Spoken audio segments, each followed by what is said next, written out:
আসসালামু আলাইকুম প্রিয় দর্শক, অন্য মঞ্চের আলোচনায় আপনাদের সকলকে আমন্ত্রণ জানাচ্ছি। এই মুহূর্তে এবং সারা বিশ্বে যে বিষয় নিয়ে সবচেয়ে বেশি আলোচিত হচ্ছে তা হচ্ছে পুশব্যাক বা পুশিন। ভারতে অনুপ্রবেশকারী যত মুসলমান নাগরিক রয়েছে, বাংলাদেশ থেকে যারা কাজের অভাবে, ভাতের অভাবে কাজ করতে গিয়েছেন, তাদেরকে নিয়ে বেশি আলোচনা হচ্ছে। সবচেয়ে দুর্ভাগ্যজনক যে এই যে দেখেন আমাকে তোমরা সবাই রহমত করে আমাকে ছাড়িয়ে দাও, আমরা বাংলাদেশে চলে যাই। আমরা বাড়ি যাবো। 14 মাস কাটতেছে জেল, আমার বউ সোয়াল মারেনি। দুনিয়ার মানুষ চোখ তো বন্ধ হয়ে গেছে। বাংলাদেশের লাখ লাখ জেলের ভিতর রয়েছে, এখনো তাকে সাজা হয়ে 8 মাস 2 বছরের ভরে রয়েছে। দর্শক, এই মুহূর্তে আমরা দাঁড়িয়ে আছি মেহেরপুর জেলার গাংনী উপজেলার সীমান্তবর্তী ইউনিয়ন তেঁতুলবাড়িয়া। এই তেঁতুলবাড়িয়া গ্রামেই হাটপাড়া মাঠের মাঝে আমরা এখন অবস্থান করছি। যে সীমান্ত, সেই সীমান্ত হচ্ছে শূন্য রেখার 140। এই যে দেখেন, মানে সীমান্তে বাংলাদেশিরা এসে বসে আছে, তাদেরকে আমাদের এই বাংলাদেশের নাগরিক হিসেবে মেনে নিচ্ছে না বাংলাদেশ সরকার। কিরকম বেহায়া এবং বজ্জাত হলে এটা সম্ভব? এখন চরমনায়ের পীর মিছিল করে যাচ্ছে না সীমান্তে, আমাদের বাংলাদেশি মুসলমান কষ্টে আছে, কেউ যাচ্ছে না। এখন হেফাজত যাচ্ছে না, এখন খেলাফত মজলিস যাচ্ছে না, এখন বিএনপি যাচ্ছে না, এখন জামাত যাচ্ছে না, এখন কেউ যাচ্ছে না। আমরা যেটা দেখেছি, যখন রোহিঙ্গাদেরকে বার্মা থেকে পুশ করা হলো, আমরা দেখেছি তাদের স্বাগত জানানোর জন্য সবাই চলে গেছে। আওয়ামী লীগ, বিএনপি, জামাত, সকল মৌলবী যত সংগঠন, এখানে সবাই এরা তাদের ওয়েলকাম জানিয়েছে। বরং আওয়ামী লীগ সরকার যেন তাদের ভালো করে জায়গা দেয়, সেই জন্য মিছিল মিটিং করেছে। আর এখন নিজের দেশের নাগরিকের জন্য কারো মায়া দয়া নাই। এই ব্যাপারে ইমতিয়াজ মাহমুদ কি বলেছে আপনাদের আমি শোনাই আপনাদের। ইমতিয়াজ মাহমুদ কি বলেছেন? উনি লিখেছেন, পুশিন নিয়ে আপনারা যেমন সংবাদ লেখেন, মেহেরবানি করে মনে রাখবেন এই মানুষগুলি এরাও মানুষ, ওরা আমাদের দেশেরই মানুষ, প্রায় সকলেই বাংলাদেশের মানুষ। টেলিভিশনে ওদের দেখাচ্ছে, ওরা কথা বলছে সাংবাদিকদের সাথে, দেখলে কথা শুনলে স্পষ্টই বোঝা যায় এরা বাংলাদেশের মানুষ। বাংলাদেশেরই একদল মানুষ ভারতে চলে গিয়েছিল, বেআইনিভাবে গিয়েছিল, ওরা দেশে ফিরতে চাইছে, ওদের দিকে বন্দুক তাক করে রেখেছে, ওদেরকে ঢুকতে দিচ্ছে না। কীরকম কথা? আমেরিকা থেকে যখন আমাদেরকে একদল নাগরিককে ধরে প্লেনে পাঠিয়ে দিয়েছে, আপনারা কি ওদের এয়ারপোর্টের থেকে ফেরত দিয়ে আমেরিকা পাঠিয়ে দেন? অথবা মালয়েশিয়া থেকে যখন পাঠায়, অথবা মায়ানমার থেকে যখন রোহিঙ্গারা এসে ভিড় করে আমাদের সীমান্তে, ওদের তো ওরা তো আমাদের নাগরিকই না। হ্যাঁ, একটা আইনি প্রক্রিয়া ওদেরকে ফেরত পাঠানো দরকার ছিল, সেটা তো ভারতের সাথে আলাপ আলোচনা করে এমনিই ঠিক করে নেওয়া যায়। এই অসহায় লোকগুলোকে কেন হেনস্থা করছি আমরা? আপনারা যখন খবরের কাগজে লেখেন বিজিবি ওদের দেশে ফেরার চেষ্টা ঠেকিয়ে দিয়েছে, এটা শুনতে কিরকম লাগে? একদল গরিব মানুষ দুমুঠো ভাত জোটানোর চেষ্টায় বা কোনো দুষ্ট লোকের পাল্লায় পড়ে যে কোনো কারণে হোক দেশ ছেড়ে চলে গিয়েছিল, এখন ফিরতে চাইছে, বা ধরেন সেই দেশের সরকার চাপ দিচ্ছে ওদেরকে ফিরে আসার জন্যে, বা জোর করে ধরেই না হয় ফেরত পাঠাচ্ছে, ওদেরকে আসতে দিবেন না? ও ভাই, গরিব না হলে এই লোকগুলো তো প্লেনেই আসতো একটা ট্রাভেল পারমিট নিয়ে, তখন তো আবার বলতেন ওয়েলকাম ব্যাক। সরকারকে বলি, দয়া করে বিষয়টা দেখেন, এদেশের মানুষ যদি দেশে ফিরতে চায় ওদের বাধা দিবেন। এটা কোনো বীরত্ব নয়, এটা অন্যায়। এই দেশের নাগরিক যদি না হয় তাহলে আলাদা কথা। আপনারা খেয়াল করেছেন, আমেরিকা থেকে যখন হাত পায়ে শিকল বেঁধে পাঠিয়ে দিল এই ইউনিশ চোট্টা সরকার, সেটাকে গ্রহণ করেনি। বিএনপি তাদের গ্রহণ করেনি, এই সরকার গ্রহণ করেনি, জামাতের সরকার, তখন কেউ প্রতিবাদ করেছে? তাদের তো আপনি ঠিকই আসতে দিলেন। তাহলে ভারতে আপনার দেশের নাগরিক, আপনি দেখেন আরেকটা দেখবেন যে এইটা সর্বশ্রেষ্ঠ দেখান, সর্বশেষ যেটা আপনাকে, হ্যাঁ দেখেন তারা কি বলতেছে, ভাতের অভাবে সেখানে গিয়েছে, ভাতের অভাবে। আপনারা ভিডিওটা কিছুক্ষণের মধ্যে দেখতে পারবেন। তারা বলতেছে ভাতের অভাবে গেছে। আমি ধরো বাংলাদেশ থেকে কত সালে এসেছিলে এখানে? 2024 সালে। 2024 সালে। ধরো আমি ইন্ডিয়ান, আমি ধরো বাংলাদেশে তোমার মতো চলে গেলাম, গিয়ে আমার কাছে না আছে পাসপোর্ট, না আছে ওখানে থাকার কোনো পারমিশন, বাংলাদেশ সরকার কি আমাকে রাখবে না পাঠিয়ে দেবে? কি মনে হয় যে পুলিশে যদি ধরতে পারে, বাংলাদেশ সরকারের যদি তেমন কোনো নির্দেশনা থাকে বা অবৈধ থাকলে তাকে তো আমাকে রাখবে অবশ্যই না? না, রাখবে না। তার মানে তোমাদের যে এই যে এখন সরকার যে পাঠিয়ে দিচ্ছে মানে ওরা ঠিক করছে। হ্যাঁ অবশ্যই সরকারের দিক থেকে ঠিক আছে, অবশ্যই তাহলে সরকারের নির্দেশটা অবশ্যই পালন করতে কারণ হবে। আমরা তো আমি এদেশের তো- নাগরিক না আমি। হ্যাঁ, তাহলে আমাকে আমার যেখানে জন্মস্থান সেটাই তো আমার মাতৃভূমি, সেটা আমি সেই দেশের নাগরিক। এখানে আমরা অভাবে তাড়নায় পেটের দায় মনে করে বাংলাদেশের সরকার কি আপনাদের কাজ দিতে পারছে না? বলেছে শুনেছেন তো যারা চাপা মারেন যে ভারতের লোক না খেয়ে থাকে, ভারতে আপনারা চিকিৎসা না করে, যে টাকলা ফুয়াদ নাকি ফাকলা ফুয়াদ বলেছে যে ভারতে চিকিৎসা করতে যাবেন না, ভারত না খেয়ে মরবে। না খেয়ে কে মরে দেখেন তো, কি বলতেছে? ভাতের অভাবে পেটের দায় সেখানে। Next please. কাজের ব্যবস্থা আছে, কাজের বিভিন্ন সোর্স আছে, আচ্ছা, কিন্তু ইনকামের সোর্স ওখানে কম। ওখানে রোজ ক টাকা? ওখানে একটা রোজ কত 300 টাকা। এখানে সেই রোজটা 600। মনোযোগ দিয়ে শুনবেন। ওই ইনকামের বেশি আবার ইনকাম। টাকাটা যখন বাটা করলে আর একটু বেশি হয়, আচ্ছা, মানে এখানে যদি 600 টাকা ইনকাম হয়, ওখানে 700-800 টাকা হয়ে যায়। আচ্ছা, মানে মানে আর কি ভালোভাবে সংসার চালাতে এসে আসে এখানে। এখানে প্রতিটা জিনিসের অনেকটা সাশ্রয় মূল্যে আছে ওখানে, প্রতিটা জিনিসের ওখানে কম দাম, দাম বেশি ওখানে। মানে এখানে থাকার জন্য না, এখানে Income ইনকামের এর জন্য জন্য। এখানে থাকা, তাই তো? হ্যাঁ, কি নাম? ইউনুস আলী। মানে এই যে পদক্ষেপটা নিয়েছে এটা ঠিক, মানে এটা তো বাংলাদেশ না, সরকার যেটা করেন। হ্যাঁ, সুপ্রিয় দর্শক, আমি আপনাদের বলেছিলাম না যে বাংলাদেশের 1 কোটি মানুষ সরাসরি ভারতে কাজ করে খায়, প্রমাণ পেয়েছেন তো? এই যে বাংলাদেশের ডেলেভার ওইখানে গিয়ে চাকরি করে, এরা একটু ভুল বলেছে বা মিথ্যা বলেছে, বাইরে গেছে। মিনিমাম বাংলাদেশি টাকায় 1200 টাকা পায়, মিনিমাম আয় করে 1200, কোথাও বাংলাদেশি টাকা 2000 টাকা আয় করে ডেলিভারেরা, যারা দিন মজুর। কারণ 1200-1500 রুপি পেলে আপনার 2000 পার হয়ে যায়। 1000 রুপি বেতন পাওয়া কোনো বিষয়ই না সেখানে। কারা যেন বলে যে ভারতে তো কাজ নাই, ওইখানে কেন যাবে, তারা যেন এই ভিডিওটা ভালো করে দেখে নেন। আমি বলেছি তো 1 কোটি মানুষ ভারতে খায় দায় পরে বাংলাদেশ সরকারের উপরে। বরং 1 কোটি লোক প্রতিদিন যদি 100 টাকা করে পাঠায় তাহলে 100 কোটি, যদি 500 টাকা পাঠায় প্রতিদিন বাংলাদেশে, তাহলে 500 কোটি টাকা প্রতিদিন ভারত থেকে বাংলাদেশে ঢুকতেছে ডেলিভারিগিরি করে এখানে নিচ্ছে। আপনারা কি একবার এটা ভেবে দেখেছেন?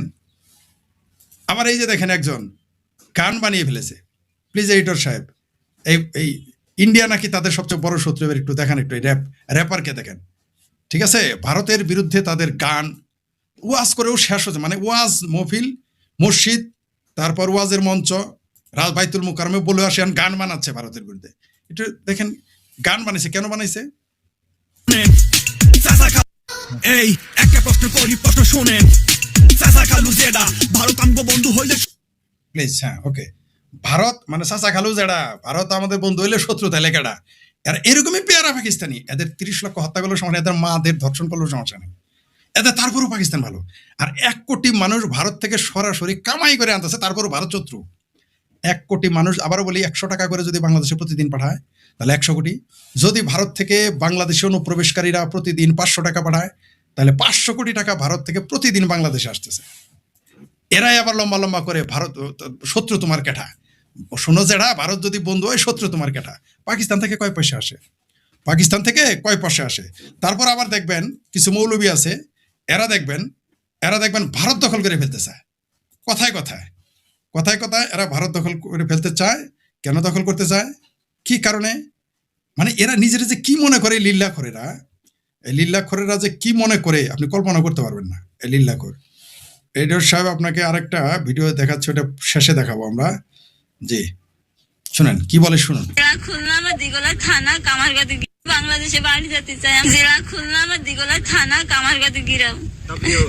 ভোরবেলায় আমাকে 7টার সময়, মনে হয় 7টার থেকে ওখান থেকে বাজারে তুলে এনে বসে দিয়ে যাচ্ছে। আমি সবার কাছে রিকোয়েস্ট করেছি, দেন আমাকে বাড়ি সবকিছু এইখানে, বাড়ি ঘর দুয়ার শ্বশুর শাশুড়ি সব এইখানে। আমার স্বামী ট্রিটমেন্ট করতে গেছিলাম, তাও শুনবে না। আর কি করবো, আমার আর কিছু কর না। আমি এনে বাংলাদেশ। শুনেছেন তো, এরা বাংলাদেশি, তার চেহারায়, ভাষায়, পোশাকে স্পষ্ট এবং মুসলমান।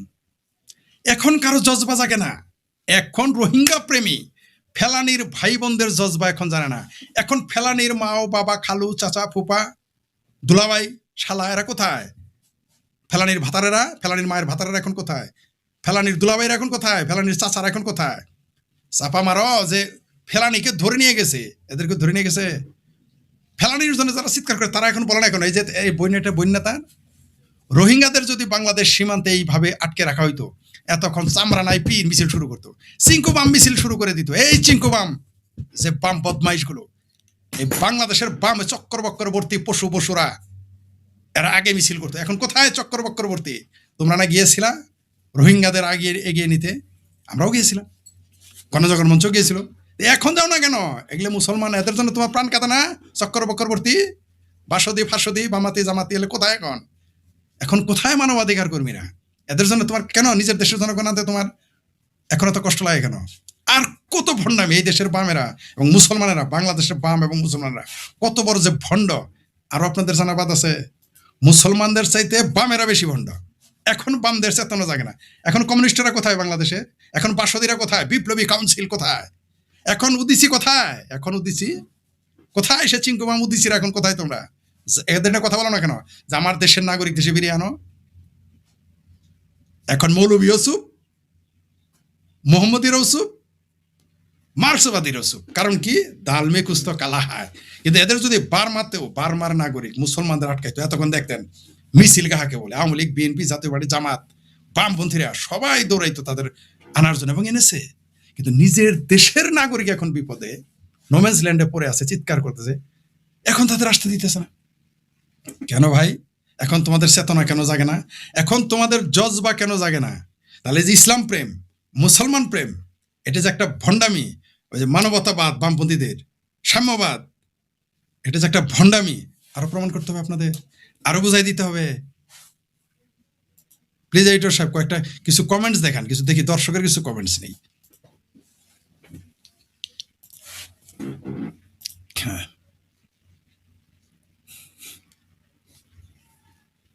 বাংলাদেশ যদি নিজ দেশে মানুষের সাথে বেইমানি করে তাহলে এরা সীমাতে না এমনিতেই মারা যায়, তাতে ভারতের কিছু যায় আসে না। কিন্তু ভারতের এই মানবতাবাদী যারা, তারাই দেখবেন যে মিছিল মিটিং শুরু করে দিবে। কিন্তু এখন জজবা জাগে না।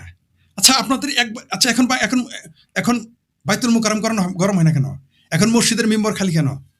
বার্মার মুসলমানদের জন্য, রোহিঙ্গা মুসলমানের জন্য, যাদের এত আত্মা ফাইটা যায়, বার্মার রোহিঙ্গা মুসলমান সন্ত্রাসীদের জন্য যে সমস্ত বাম ডান জামাতি বামাতি সামাতি, ঠিক আছে, সামরানা পীর মির যত আছে, ওয়াহাবি লামাজহাবি, সব চিৎকার চেঁচামেচি করে।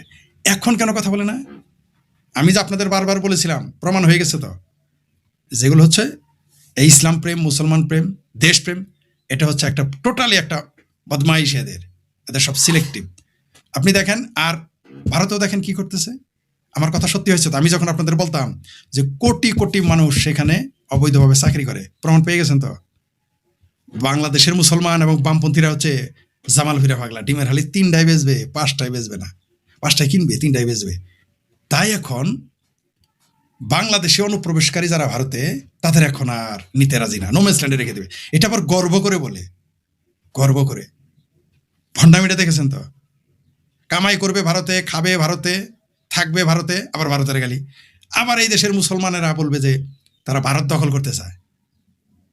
এই দেশের মৌলবী লিল্লাখোর কারা যেন বলে যে ভারতের মানুষ মুতখোর, গরুর মুতখোর, কারা যেন বলে হাগেমুতের রাস্তায়। তো যেই দেশে হাগেমুতের রাস্তায়, যে ভারতে মানুষ মুত খায়, সেই মুতখোরের দেশে তোমার ভাই বোন খালা ভাগ্নি গ্রামের লোক আর কত বলবো?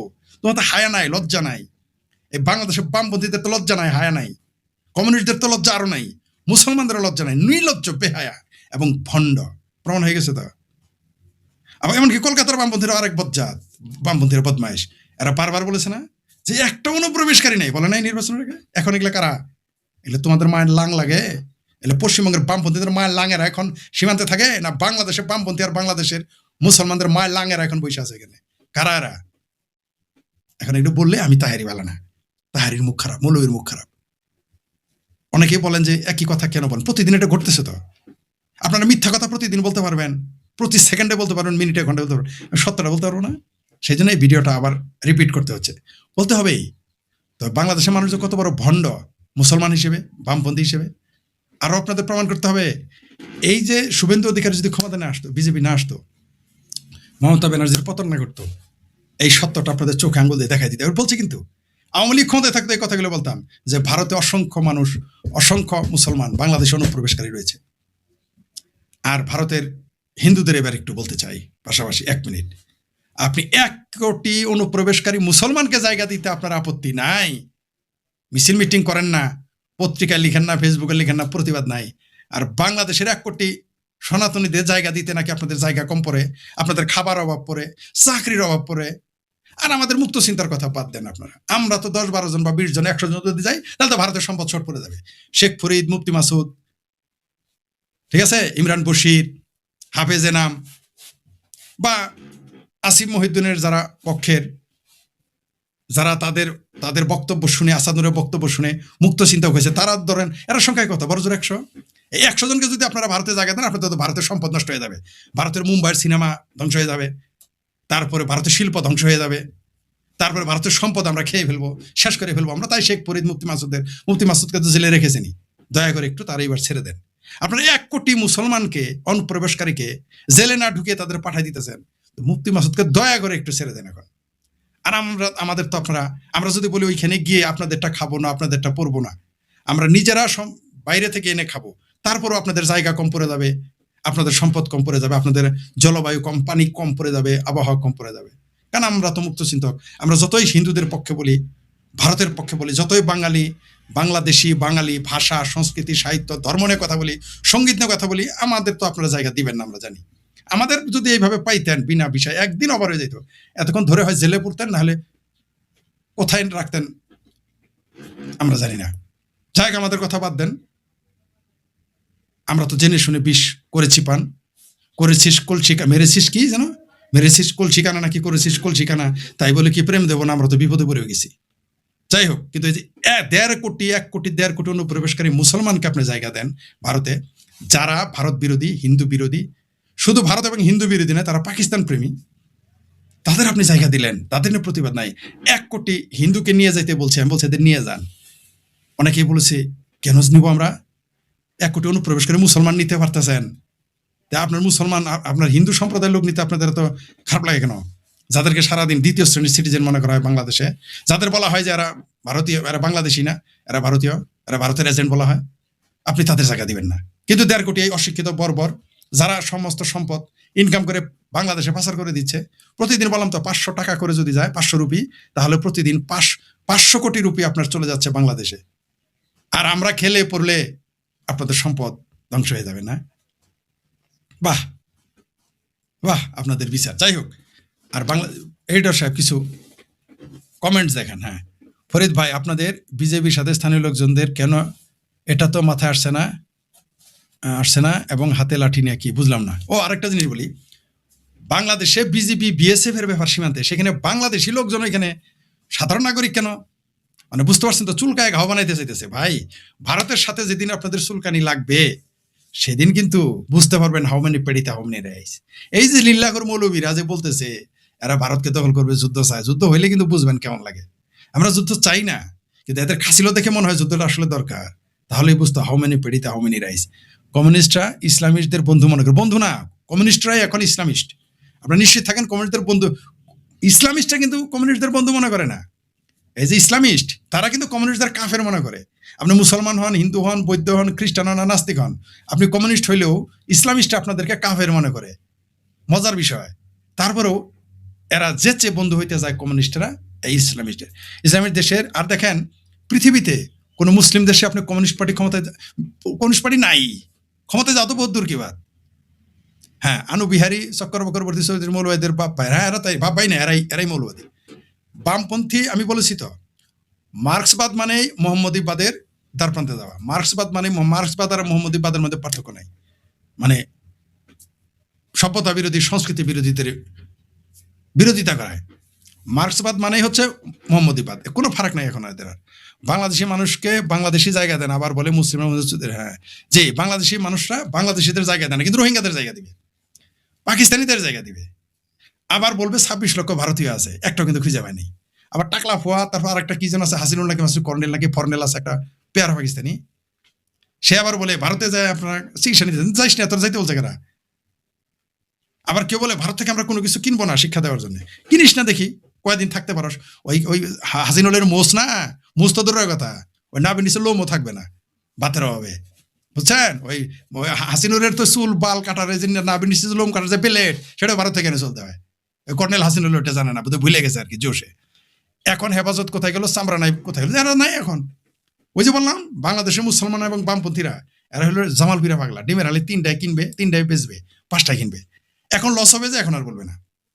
এখন নিজেদের নাগরিক সীমান্তে তারা আছে, এখন আর কেউ এক গ্লাস পানিও খাওয়ায় না।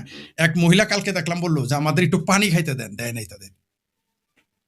আরেকটা কমেন্ট দেয়, বাংলাদেশে বিজেপি ইন করুক। বিজেপি বাংলাদেশে ইন করবে কোন দুঃখে? দরকার আছে কোনো দরকার নাই, এরা থাকুক, কোনো দরকার আছে না। বাংলাদেশে কেন তারা ডুবে? দরকার কি? আপনার মতো মানুষ বাংলাদেশের প্রধান? না ভাই, এত বড় যোগ্যতা আমার নাই। আপনার ভিতরে সম্পূর্ণ যোগ্যতা আছে বাংলাদেশে পিএম? না ভাই, আমার সেই যোগ্যতা নেই। এটা ভাই বললেন না ভাই বেশি। এতদিন পর বোঝা গেল ভারতের বদনাম করার জন্য খোলা জায়গায় হাগু করতে। জি, তো খোলা জায়গায় হাগুড়া কারা করে? এই যে বাংলাদেশে অনুপ্রবেশকারীরা গিয়েই। আচ্ছা, আমি বারবার আপনাদের চ্যালেঞ্জ করছি, ভারতের সমগ্র ভারতের প্রায় 100 কোটি মুসলমান, 100 কোটি বা 110 কোটি, সম্ভবত 110 থেকে 15 কোটি হিন্দু। একটা হিন্দু দেখেন তো বাংলাদেশে এসে ভারতে এসে কাজের বুয়া হিসেবে কাজ, একটা দেখেন, একটা দেখেন আমাকে।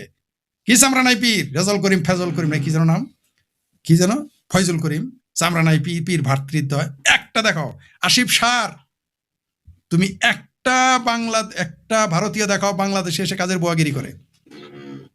কি কর্নেল হাসিনুর, টাকলা ফুয়াদ, চিঙ্কু মাম, যত আছে চক্করবর্তী, তারপরে যে আরেকটা আছে ইলিয়াচ্ছে, আরেকটা আছে প্যানিক পট্ট, তারপর যে মৌলবীরা শিখরা শিখরি করো, ভারত দখল করবে, একটা দেখাও তো, একটা দেখাও। যারা বলো যে ভারতে নাকি গরুর মুদ খায়, রাস্তাঘাটে হাগে, একটা দেখাও একটা লোক ওইখানে বাংলাদেশে এসে কারো বাড়িতে কাজের বুয়াগিরি করছে। একটা দেখাইতে পারবা 110 কোটি 20 কোটির মধ্যে?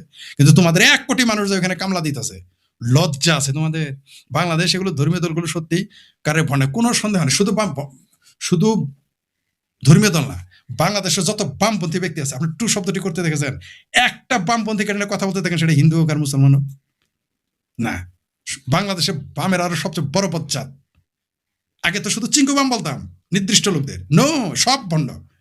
এই বাংলাদেশিদের সীমান্তে আটকে দেওয়ার মধ্যে প্রমাণ হয়ে গেছে বাংলাদেশে মুসলমান ভণ্ড, বাংলাদেশে মার্কসিস্ট ভণ্ড, বাংলাদেশে বাসদি, জাসদি, ফাঁসদি যা আছে সব ভণ্ড এবং মিথ্যুক এবং ধোঁকাবাজ। কোনো সন্দেহ নেই, কোনো সন্দেহ নাই, প্রমাণ হয়ে গেছে। যাই হোক, ফরিদ ভাই বাংলাদেশে বিজেপির সাথে জনগণগুলো হাঁটিয়ে নিয়ে ভারতে বিএসএফের সাথে ভারতের কোনো নাগরিক লাঠি নিয়ে দেখলো। হ্যাঁ, কারণ বাংলাদেশের নাগরিকেরা উগ্র, মুসলমান মানেই উগ্র, মুসলমান মানেই অসভ্য, মুসলমান মানে হলো ঝগড়াটে, খায় দেয় কাম নাই, ওখানে গেছে। কিন্তু ঠেলা যখন পড়বে, মায়ের যখন শুরু হবে, পাইকারি পালে পালে মারা যাবে এরা। আর ভারতের যুদ্ধ করতে হবে না। আমি তো ভারত সরকারকে বলি, আপনারা শুধু রপ্তানিটা বন্ধ করে দেন, 3 মাসের মধ্যে বাংলাদেশে দুর্ভিক্ষ লেগে যা, পালে পালে মারা যাবে, পালে পালে। এমনিতে তো এতিমখানা ছাড়া মৌলবীদের চলে না, সদগানে চলতেন, সদগাও থাকবে না। এটাই এদের কপালের শেষে আছে। ভারতে নতুন আইন করা হবে নাস্তিকদের সংখ্যালঘু স্ট্যাটাস। না, আপনি নাস্তিকদের সংখ্যালঘু স্ট্যাটাস দিবেন কেন? নাস্তিকরা আমরা তো দাবি করি নাই, মানে পৃথিবীর কোনো নাস্তিক তো বলে নাই ভাই তারা সংখ্যালঘু, এটা এই স্ট্যাটাস কিনে দেবেন। অন্য কিছু বলেন, সংখ্যালঘু হিসেবে কিনে দেবেন। আমরা তো সংখ্যালঘু না, সংখ্যালঘুর ভিতরে সংখ্যালঘু। বাংলাদেশের এবং পাকিস্তানের যারা নাস্তিক, তারা হচ্ছে সংখ্যালঘুদের চাইতে সবচেয়ে বেশি বিপদে আছে ভাই। এটা আমি কলাম লিখেছি। আমাদের চাইতে অসহায় বাংলাদেশে যারা মুক্তচিন্তক, পাকিস্তানের যারা মুক্তচিন্তক, এদের চাইতে অসহায় পৃথিবীতে নাই। আপনারা তো এটা বুঝাইতেই পারেনি। আপনি যদি সংখ্যালঘুকে জায়গা দেন, তাহলে মুক্তচিন্তক বা নাস্তিকদের সবার আগে তাদের ডিক্লেয়ার দেওয়া উচিত যে কোনো রকম শর্ত ছাড়া তারা আসতে পারবে। এটাতে আমরা যে কত বিপদে, আমাদের জান যে কোথায়। আমরা সংখ্যালঘু, এই যে হিন্দুদের পক্ষে আমি হলো কথা বলার আছি, একজন তো আছি, বলতেছি সনাতনীদের পক্ষে, সংখ্যালঘুদের পক্ষে। সারা পৃথিবী আছে, আমাদের পক্ষে কেউ নাই, নট এ সিঙ্গেল ম্যান। কোনো সংগঠন আমাদের জন্য কাজ করে না মুক্তচিন্তকের জন্য। আমাদের যে কত হাইকোর্ট দেখায় রে ভাই, যে দেখেন মুফতি মাসুদ জেলে পড়ে আছে, যদিও শুনছি যে তিনি কিছুদিনের মধ্যে মুক্তি পেতে যাচ্ছেন। সেটা একটা মোল্লাও সত্য কথা বলে না, মোল্লা মানে মিথ্যাচার প্রপাগান্ডা চলে। হ্যাঁ, মোল্লাগিরি এখন ব্যবসা। মোল্লা আগে মোল্লা দেখলে বুঝতাম এরা সত্য কথা বলে, এরা ভালো মানুষ। এখন উল্টা, মোল্লা মানে মৃত্যুক, মোল্লা মানে জঙ্গিবাদ। এখন যে আমিরে জামাত তো বামপন্থী দল করতো, ওই জাসদি করতো, জাসদি সে ছিল, ওটা তারা গুপ্ত জাসদি ছিল। এটা কোনোদিনই এরা কোনোদিনই এরা ছিল তখন জাসদ হয়ে তারা বেঁচে থাকতে, টিকে থাকার জন্য। কারণ তখন আওয়ামী লীগ ক্ষমতায় ছিল, তো তারা তখন জাসদে ঢুকে গেছে সবাই, ওই জাসদ। ফরিদ ভাই এখন বাংলাদেশের মুসলমান উপযোগ, তারা স্বার্থে আঘাত পড়লে বাপকে আসে। হ্যাঁ, চমৎকার কথা বলেছেন প্রিয় দর্শক। কে লেগেছেন কি সোনা পারবি নাকি কি যার নাম, বাংলাদেশের মুসলমান নিজের বাপকে অস্বীকার করবে। কারেক্ট, চমৎকার বলেছেন। এই যে এখন ভারত থেকে বের করে দেখেন বাপের অস্বীকার, তার মানে ওইখানে তো কাদের আত্মীয় স্বজন, বাপ ভাই আছে, শ্বশুর শাশুড়ি আছে, এরা বাপকে অস্বীকার, তাই এরা ঠেলায় বলে বাপকে অস্বীকার করে। কিন্তু দেখেন রোহিঙ্গার বেলায় তাদের বুক হাই হোসেন, হাই হোসেন, হাই হোসেন, রোহিঙ্গাদের জন্য হাই হোসেন।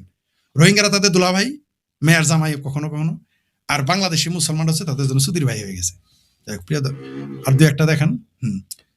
এখন প্রতিটি প্রাইভেট চ্যানেলে টিভি, বিটিভি হয়ে গেছে এই ব্যাপারে আপনি, হ্যাঁ কোনো সন্দেহ নাই, বিটিভি না তার সাথে কিছু আগে ছিল সাহেব বিবি, গোলামের বাক্স ছিল টেলিভিশন, তারপর এখন হয়ে গেছে কি জানেন, সাহেব বিবি গোলাম ইবনে গোলামের বাক্স হয়ে গেছে। এখন সব টিভি এক হয়ে গেছে। আমি বলেছিলাম কিনা আপনাদের, দিন শেষে সব মুসলমান এক হয়ে যায়। আমি বলেছিলাম কিনা যেদিন বাংলাদেশ সংখ্যালঘু শূন্য হবে সেদিন সবাই মিলে বামপন্থী, ডানপন্থী মুসলমান সবাই মিলে শুকরানা নামাজ আদায় করে, বিএনপি, আওয়ামী লীগ সহ। বলেছিলাম কিনা? তার প্রমাণ পেয়ে গেছেন। তার প্রমাণ হলো নিজের দেশের মুসলমান নাগরিকদের তারা ঢুকতে দেয় না। এই যে 1 কোটি মুসলমানকে অনুপ্রবেশকারীকে তারা ঢুকতে দিচ্ছে না। এতেই প্রমাণ হয় যে এই দেশে হিন্দু যেদিন বের করে দিবে, হিন্দুদের ঢুকতে দিবে। আপনার কি ধারণা? তাদের নিয়ে তারা প্রশংসা করবে? তারা বলবে যে ভারতের রয়্যাল এজেন্ট চলে গেছে, হিন্দুরা চলে গেছে, ভালো হয়েছে, এগুলো বলবে তারা। হ্যাঁ, ফরিদ স্যার আপনি তো বলেছেন সংখ্যালঘু শূন্য হয়ে গেলে বাংলাদেশ না খেয়ে মরবে। সেম শুভেন্দু যেহেতু বলছে হিন্দু শরণার্থীদের জায়গা দেওয়া হবে, কিন্তু অনেক মুসলমান হিন্দু সেজে এক জিনিস আর হিন্দু হওয়ার এক জিনিস। আপনি তাকে ধরেন, হিন্দু সাজলেই তো জায়গা দেওয়া যাবে না। হিন্দু সাজলে ধরা পড়বে। আপনি তাকে নিয়মিত মন্দিরে যেতে বলবেন, তার অ্যাক্টিভিজম দেখবেন, সে কি নামে চাকরি নিয়েছে দেখবেন, তার আইডি কার্ড কি দেয়। হিন্দু সেজে মানুষ তার এক প্রতারণা। হিন্দু হয়ে গেলে সেটা আলাদা কথা, সনাতনী হয়ে গেলে সেটা আলাদা কথা। এই দোষটা তো আপনাদের। আপনারা হিন্দুদের জায়গা দেন না, কিন্তু মুসলমান অনুপ্রবেশকারীদের জায়গা দেন। আর শর্ত এটা ঠিক না যে হিন্দুরা আসলে জায়গা দিচ্ছে, কথা সত্য নয়। এখনো বহুত ঝামেলা আছে। যদি এই কথাই সত্য হইতো যে হিন্দুরা ভারতে গেলে এখন তারা থাকতে পারবে, তাহলে বাংলাদেশে হিন্দু থাকতো না। এই নিশ্চয়তা তারা পায় নাই। আরে ভাই, আমাদের মতো শেখ ফরিদদের আপনারা একজনকে জায়গা দিতে পারেন না। মুফতি মাসুদকে জেলে রেখে দিয়েছেন। এখন বলবেন এটা ভারতের, অনেকে আমাকে বলে, কালকে বলেছে, আজকে বলেছে, ভাই ভারতের আইন এটা সেইটা ওইটা। ভাই এগুলো গল্প বাদ দেন, এগুলো গল্প বাদ দেন। এই 1 কোটি মুসলমানের জন্য, মুসলমানের জন্য আইন দেখাইতে পারেন না। রোহিঙ্গা 60,000 বৈশ আছে, তার জন্য আইন দেখাইতে পারেন না। আইন কেবল শেখ ফরিদের জন্য, মুফতি মাসুদের জন্য, আর যারা বিপদগ্রস্ত হিন্দু বাংলাদেশ থেকে আসবে তাদের জন্য আপনি আইন দেখাবেন। আমার পরিচিত অন্তত 20 জন হিন্দু যারা আজ থেকে 25 বছর আগে আসছে, তাদের পাসপোর্ট সিজ করে রেখেছেন আপনারা। তাদের নাগরিক সবকিছু আছে, তাদের পাসপোর্ট সিজ করে রেখেছে গভর্নমেন্ট। আর অনুপ্রবেশকারীদের আপনি জায়গা দিয়েছেন। এগুলো সরাসরি বক্তব্য দিতে হবে, সংসদে বিল আনতে হবে যে কোনো বাংলাদেশ থেকে কোনো হিন্দু আসলে তাকে গ্রেপ্তার করা যাবে না। প্রথমত এটাকে সংসদে বিল আকারে আনতে হবে। আর যারা মুক্ত চিন্তক তাদের ব্যাপারে আপনারা কি, ওটা আমি দাবি, ওটা বললে বলবেন আমি আমার পক্ষে বলছি, তাই ওটাই বলবো না। কিন্তু আমি বাংলাদেশের হিন্দুদের ব্যাপারে বলতে চাই যে ভারত সরকারের উচিত এখনই সংসদে আইন পাশ করা, যে বাংলাদেশ সহ ওই যে সিএ এর কথা বলছেন ওইটা ছাড়াও বলতে হবে, আরো স্পষ্ট বলতে হবে যে কোনো হিন্দু ঢুকলে বাংলাদেশ, আফগানিস্তান, পাকিস্তান, বাংলাদেশ থেকে কোনো হিন্দু ভারতে ঢুকলে তাকে বের করে দেওয়া যাবে না, যে সে চায় না। এটা মেনে নিতে হবে। জি, ভারত ছাড়া বাংলাদেশ অস্তিত্ব হয়নি, এটা মানুষের মানতে হয়। এটা সত্য বলেছেন, এটা আমি বরাবরই বলি, এটা আমি স্পষ্টভাবে বলে দিয়েছি। আমেরিকার সাথে পাঙ্গা লাগলে বাংলাদেশের মানুষ 3 বেলার জায়গায় 2 বেলা খাবে। ভারত, মিডল ইস্টের যদি পাঙ্গা লাগে তাহলে 1 বেলা খেয়ে থাকতে পারবে, কিন্তু ভারতের সাথে পাঙ্গা লাগলে না খেয়ে মারা যাবে। জি, ধন্যবাদ। আজকে আপনাদের অনেক বেশি আলোচনা হলো, তবে প্রমাণ হয়ে গেল বামপন্থী, ডানপন্থী, যাই বলেন বাংলাদেশে, হিন্দু বলেন মুসলমান, এই সবগুলো হলো ভণ্ড এবং বদমাইশ। প্রমাণ হয়ে গেছে। রোহিঙ্গাদের জন্য এদের দিল কাঁদে, কিন্তু বাংলাদেশি মুসলমান অনুপ্রবেশকারীদের সীমান্তে বসায় রাখে। কত বড় ভণ্ড! আরো কি